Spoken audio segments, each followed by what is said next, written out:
wazi, na kwa sababu watu wanakaa na makabati, wanakaa na hizi taarifa kwenye kabati, nadhani Mheshimiwa Waziri, taarifa hizi, Mheshimiwa Waziri, muwe mnapewa wenyewe taarifa hizi. Ikija taarifa inayohusu haya masuala ya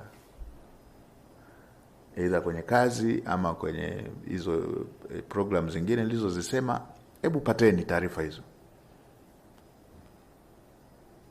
Hii ya kuacha tu kwa sababu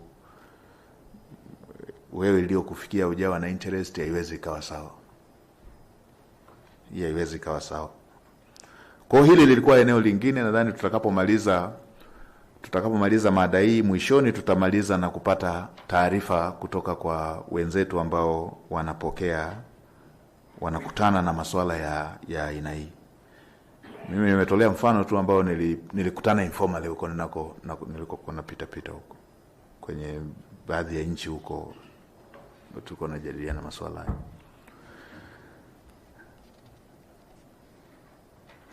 Tutaangalia mikataba na tutaangalia pia kada ambazo zimekuwa fursa ambazo zimekuwa zikijitokeza na ambazo zipo mpaka sasa. Tukubaliane na way forward ambayo itatuondoa kwenye mkwamo wa aina hiyo. Sasa lingine ilikuwa ni ajenda ya utumishi. Upande wa utumishi, bahati nzuri Mheshimiwa Waziri upo na timu yako. Kada hii ya utumishi wa umma ni kada ambayo inatakiwa iwe very settled. Ndo engine yetu kama serikali, ndo engine yetu, ndo askari wetu wa mwavuli ambao tunawategemea. Lazima wawe settled. Hili ni eneo muhimu sana. Na katika miaka 5 Mheshimiwa Rais amelipa umuhimu sana eneo la utumishi wa umma. Ndio maana pamoja na kuwa anatekeleza miradi ya kimkakati, aliendelea kukumbuka staili zao utumishi wa umma. Wenye kupanda madaraja wakapanda, wenye recategorization zikafanyika, wenye madeni ya watumishi malipo hayo yakafanyika, wenye ajira mpya.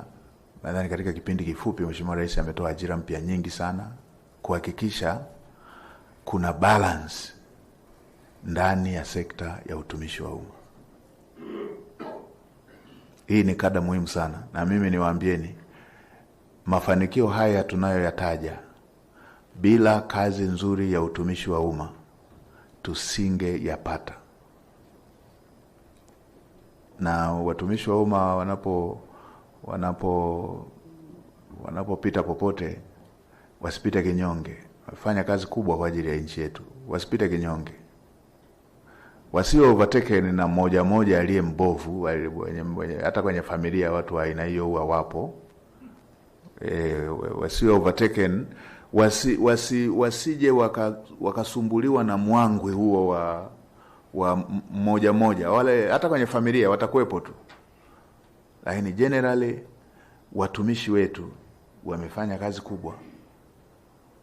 Leo hata sisi hapa wote hapa ukimuuliza wewe una level gani ya elimu, atakutajia wewe.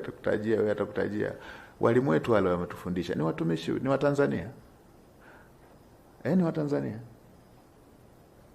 Ukienda hospitalini watu wanapona, watu wanatibiwa. Sasa hivi watumishi wetu, wataalamu wetu wa Kitanzania wanafanya mpaka zile complicated surgeries, mpaka wanafanya mpaka vile complicated, na ni watoto wa Kitanzania. Kupandikiza mimi sio daktari, uroto, transplanting ya figo, upasuaji wa moyo, complicated, ni watoto wa Kitanzania. Hawa watu hawawezi kunyimwa sifa zao kwa sababu kuna mmoja amefanya jambo la kipuzi. Tuna sekta ambayo imefanya kazi. Leo hii mkiwauliza watu wa afya watawaambieni referrals za kutoka nchi zingine wanaokuja kutibiwa Tanzania ni kubwa sana. Hapa Tanzania watu wanafanya referral hapa kuja kutibiwa. kubwa sana, ni hatua kubwa sana.